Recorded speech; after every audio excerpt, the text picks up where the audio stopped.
I'm Jim Folsom, and I'd like to welcome you to today's segment of Mr. Huntington's Garden. And we are back at the Huntington Bonsai Court where we were in the last segment of the show. Today we have with us Ben Oki, who is the curator of the Bonsai Collection.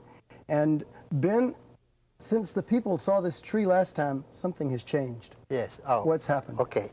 We used to have one big long branch over here, designed by, compared to this branch, a little bit too small, too young. So it has to be number one branch more bigger and more, I could say, more foliage on that.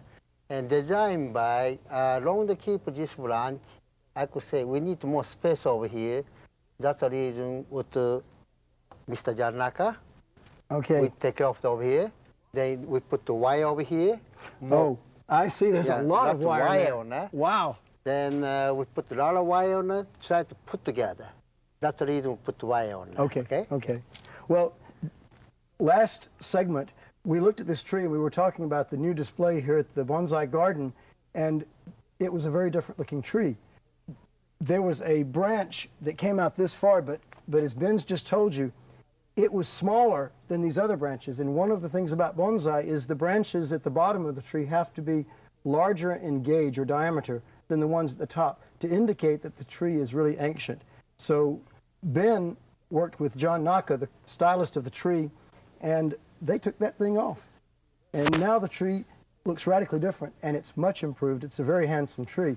Well, since we were here last time looking at this tree, we have almost completed the bonsai display. So we're going to walk you around and show you some of the trees that have come on display and talk about what kinds of trees they are and what we're trying to achieve in these different styles. Okay, this is a Scotch pine. It's been this is a Huntington collection many years. Maybe this is the original one I've been taking. You know? Then again, this tree too, we put the wire on each branch, training for branch right now. And again, we could turn a table like this, give any direction on the sunlight on that, okay? Well, stylistically, is this a slant or is it a windswept? This is a slant style because apex come in this way. So a slant's a tree that mimics a tree on a cliff or someplace where a tree would be leaning, and then the apex grows back up straight. And so the apex is the point of the tree, and there's always a top to a tree, there's a base to a tree, and there's a front. Ben, what is this tree over in the corner? A corner, that's a femina juniper, and this is probably, I guess, about age more like about almost about 35 to 40 years old, and designed by this tree starting about 10 years ago. Okay. Used to be big bush on that. And this is called a formal upright, right? Formal upright. We call over here Jin. It means the lighting strike the top of the tree. Lighting strike the top of the tree. We call this a Jin, okay? Okay, well, let's go over and look at this one last tree in this area. Then I want to go to the other end of the court and check out some others. This is an incredible tree. It's on loan. We do not own this tree. John Naka is the owner and styler. It is a very unusual tree because it's an oak cascade. And it is collected from nature, but then styled over many years by John. It's our native California coast live oak, and you can just see that remarkable line. And in bonsai, line is everything.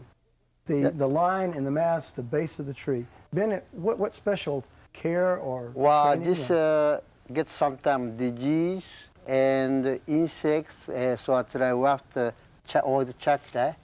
And we have to keep a spray on maybe, I could say, every other month more like it. And especially this real quality parts, I don't want anything happen that we put the wire like this. We were afraid it would fall over to an earthquake. Yeah, that's right. Okay. It's very heavy this way. Yeah. So this tree gets sprayed once a month for disease to keep the foliage looking good. Yes. It also needs to be in almost full sunlight.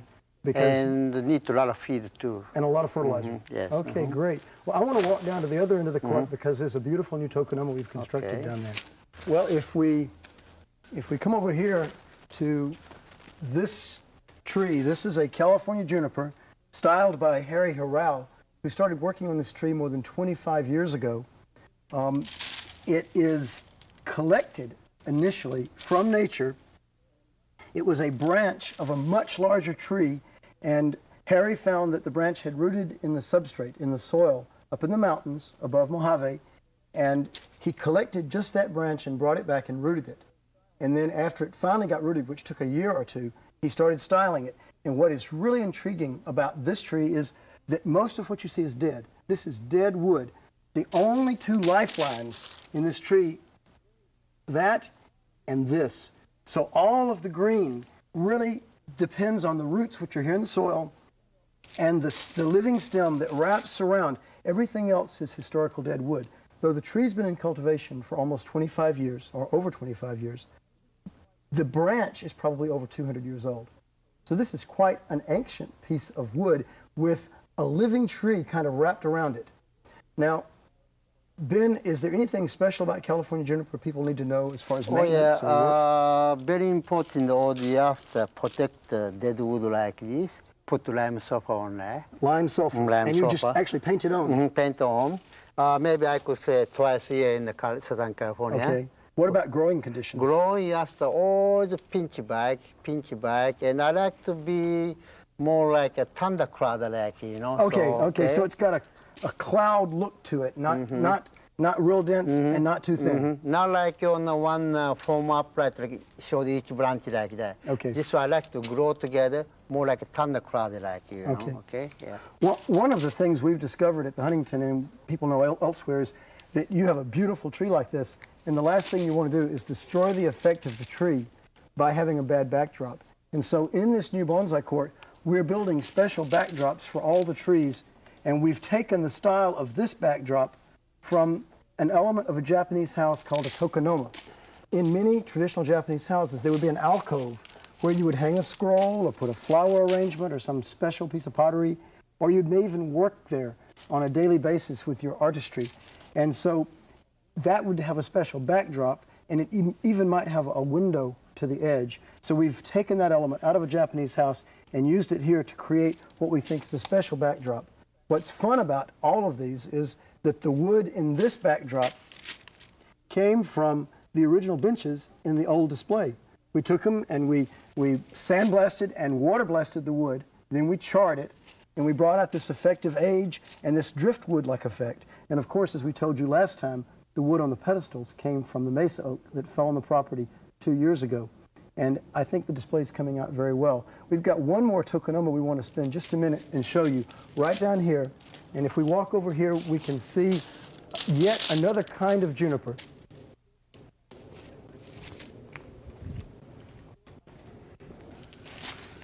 This tokonoma we've built out of bamboo. And quite honestly, we built it out of bamboo because we didn't have time to build it the way we built the other one. But we liked it so well that I think it's going to stay. In front of it, Ben, what kind of tree is this? This is a Prostrata juniper. Prostrata juniper? Prostrata juniper, yes. Okay. That is a kind of juniper from Asia, right? Okay. Probably just training over 25, maybe 30 years. Okay, so this is another tree that is on loan from Harry Harrao. Harry is one of the bonsai masters in California, known worldwide, and his true expertise is in junipers, especially the California juniper. So you've seen now what we've been doing in the bonsai court. We've been very busy since our last show, and we've almost finished the inside. Of course, there's a lot of work to do on the outside. What we're going to do now is we're going to leave the bonsai court, take you up to the nursery, the new work area we've built, and Ben Oki is going to show you how you might go about styling your own bonsai tree.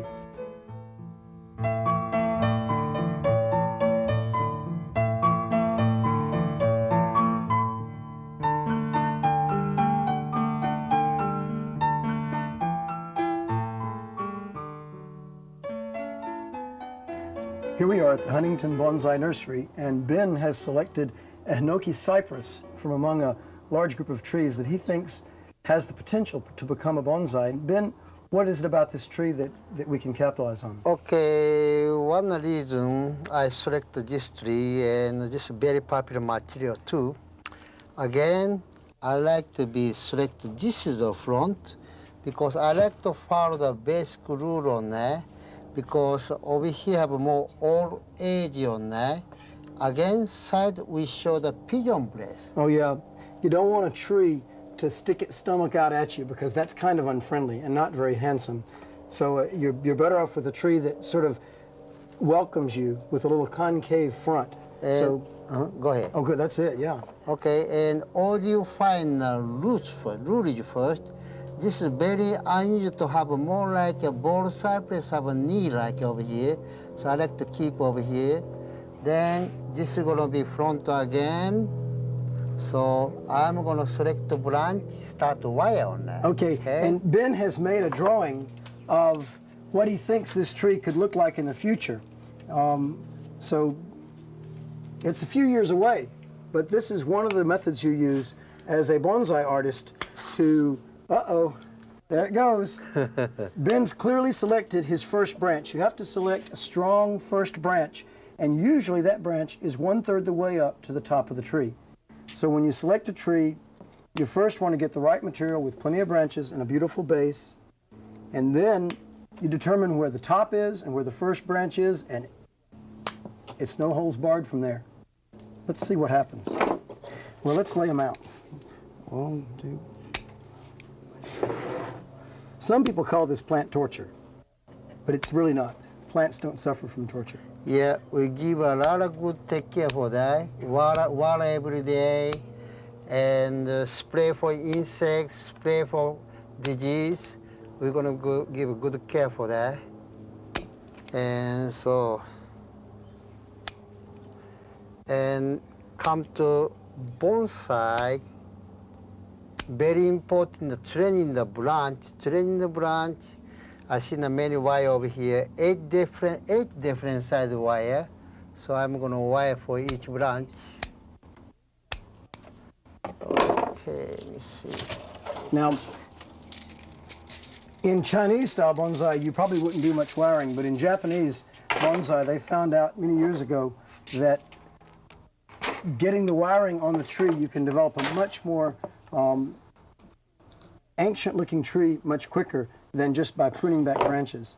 So it's standard policy in Japanese-style bonsai. And watch what he's doing. He's going to wrap the branch, he's going to wrap the tree in this way, all in the same direction. This is not copper. It's copper-coated aluminum, so it's soft enough to bend, yet cheap enough to afford. Because if you were buying pure copper wire, you not only would have to do annealing processes to work with it, you'd also have to pay for it. So we're going to use this to straighten out the trunk. Yeah, almost straight now. Pretty good. So now I'm going to train the branch. Maybe I need this side wire. Okay, this is a, what is this, 3? This is number 3, yes. By that, they mean 3 millimeters across. All of these supplies are imported from Japan, so therefore they're in metric sizes. That would mean, I think 3 would mean that it's 3 millimeters in diameter. Now, he's going to take one wire and use it to train 2 different branches. That way you can anchor the wire successfully on the trunk.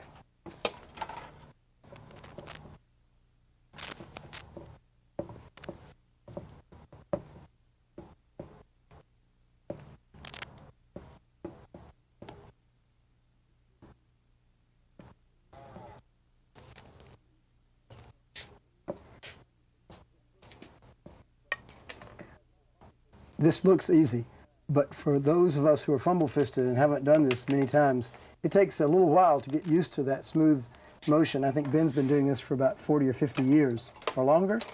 No, about 40 years. About 40 years. Ben's well known in the world of bonsai, and there's even an international award named for him.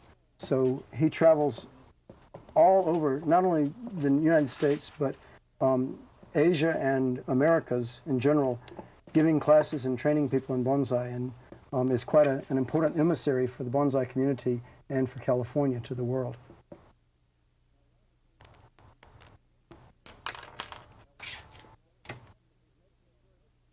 Now, one of the things Ben's doing is he's making sure that the strong branch is in the right place, but that there are branches developed if you look down at the tree from the top, there are branches developed in all directions, so the tree doesn't seem planar. It's got to have a depth to it, so it needs both front branches to the sides and it needs a back branch. What you don't want is, once you've chosen the front, you don't want a branch coming right out at you.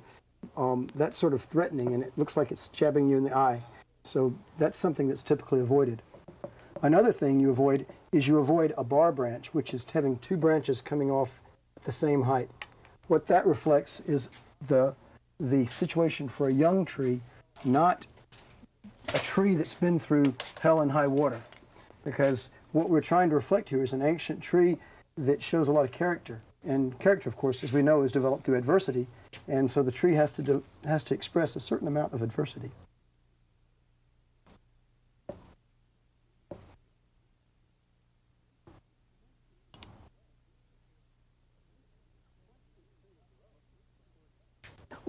Once this tree is developed, of course, eventually it's going to lose half of this root mass, and it's going to be potted in a bonsai pot. Now, that is a new lifestyle for a plant. Typically, aesthetically, they find that the depth of the pot shouldn't be a whole lot greater than the thickness of the trunk.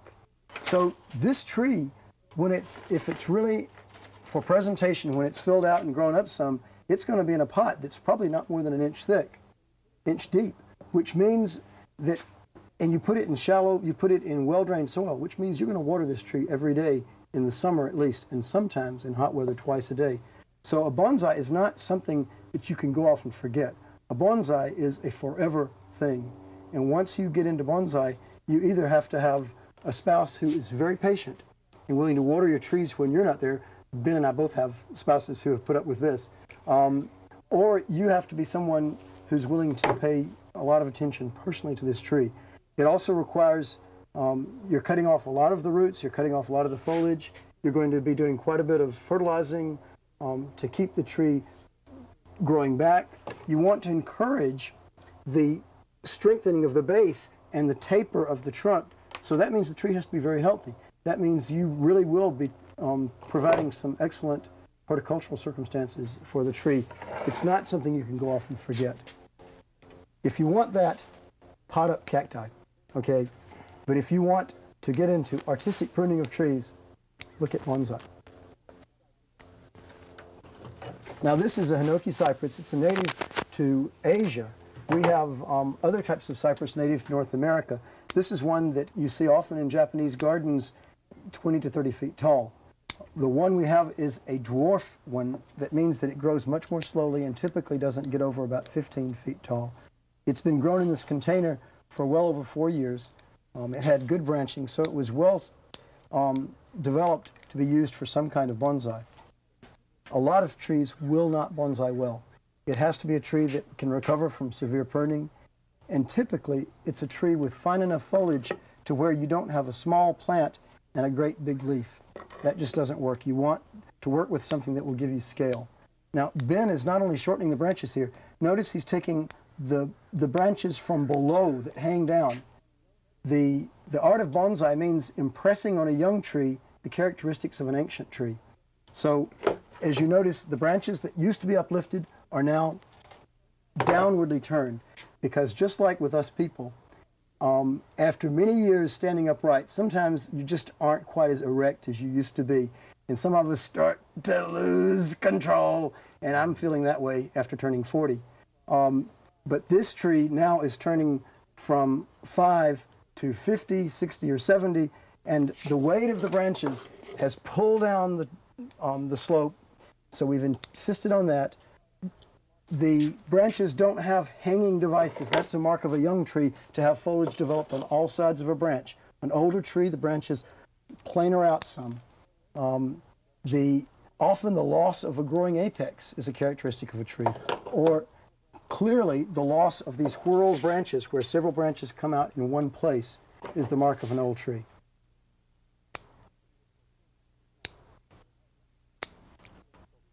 Now, how's that for a haircut?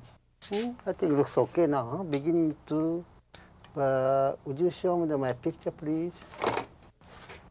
Okay, very important to have this number one back branch, second branch. That's very important. Yeah. This is called the number one branch, and when you talk to bonsai people, the base of the tree, the taper of the trunk, and the character of that number one branch are absolutely critical. And then you choose the apex. This is the apex over here. And now the tree must develop within those guidelines. And one side wide, one side short, okay? Okay, asymmetrical. Yeah, Okay. right? So, well, this is so far I could do for today, all right? So, Okay, now this tree will cut the root ball in half, like this, right? yeah, cut both halves. Then we'll pot it up in a bonsai pot, give it some new soil, and let it grow out. Then we'll bring it back. And this will happen repeatedly over the life of the tree until, if we're lucky, we have a gorgeous specimen. In how many years, Ben? Well, maybe 10 years. Maybe, 10 years. Maybe 20 years. Maybe 30 years. Well, but This never get there. actually, in 5 years, this could be a very handsome specimen. In 5 years past this. Well, good enough like to that. be short in 5 years from now. Okay. Yeah, maybe okay. better than my picture is, you know. Okay, so that's kind of right? encouraging, don't you think? Okay, Right. we're going to go from here, and we'll look at something totally different. We're going to look at big trees in the landscape, and we're not going to be looking at evergreens. We're going to be looking at deciduous trees. That's trees that lose their leaves. And we're going to be thinking fall.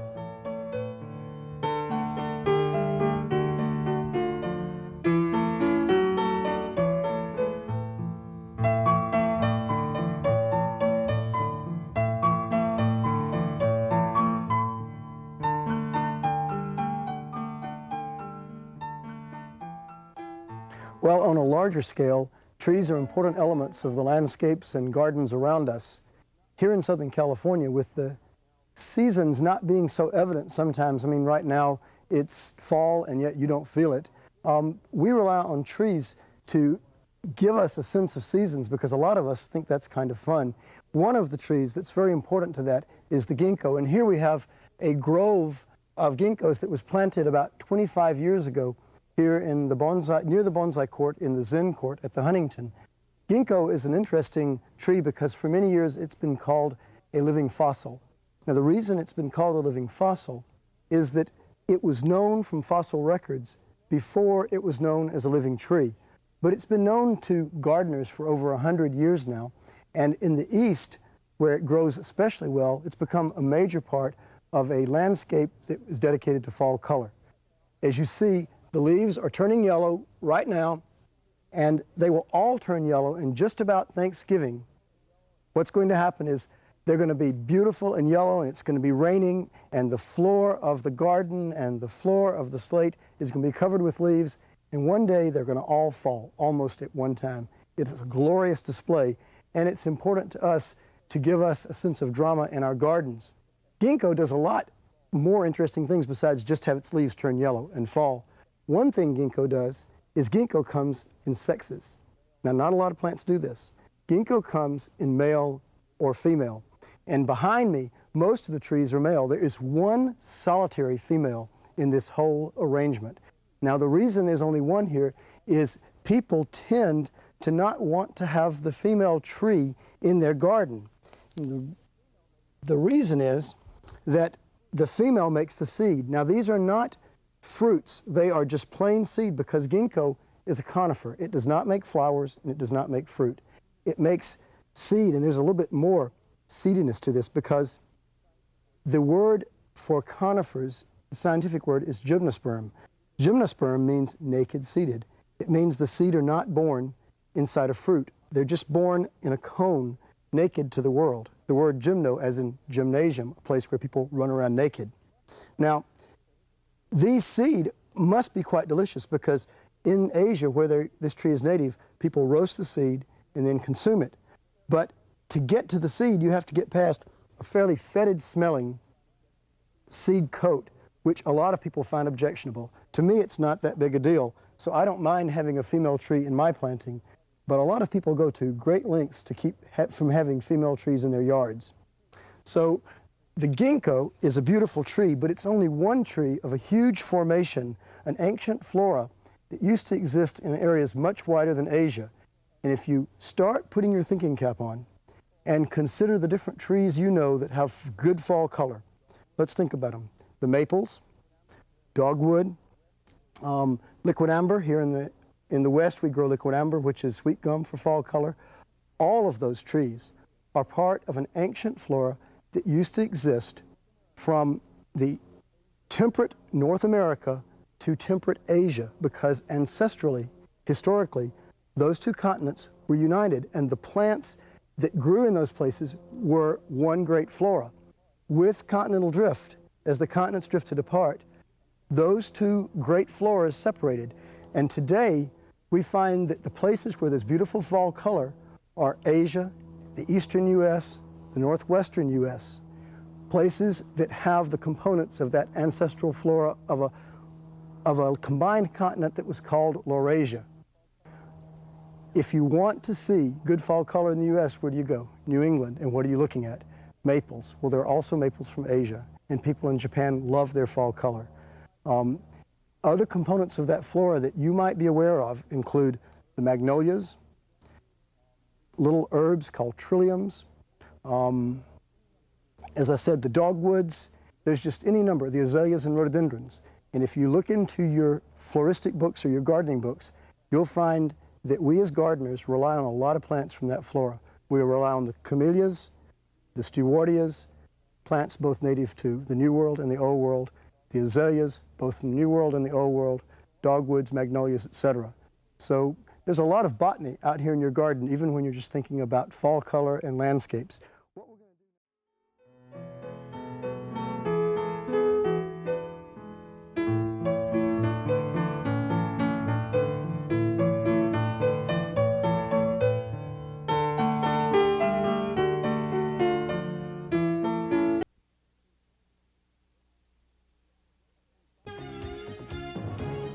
I see you found something. Yeah, you have a great selection, and that's why I came here. Nevada Barnes at 3341 Colorado Boulevard in Pasadena. Okay, day one. The researchers just gave me the Duo unit today. The graphics on these CD games are incredible. Gate of Thunder comes with it very, very hard. Sounds great to the stereo. Second day. Tried Sherlock Holmes 2 with digitized video. Excellent mystery game. Then there's Riot Zone. Not as intellectual, but very stimulating. Man, with the action on this, I can't wait to see John Madden football on CD. Supposedly, this Duo system can do a lot of other things, but I haven't gotten to those yet. Day 3. I picked up a few more games. They have quite a few games. Day 4, put in Lords of Thunder last night for the first time.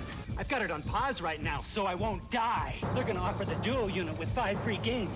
That's $250 worth for nothing. Not bad. But I've got something else in mind. Friday, final entry. They come back today to pick up the Duo system. They won't be getting very far.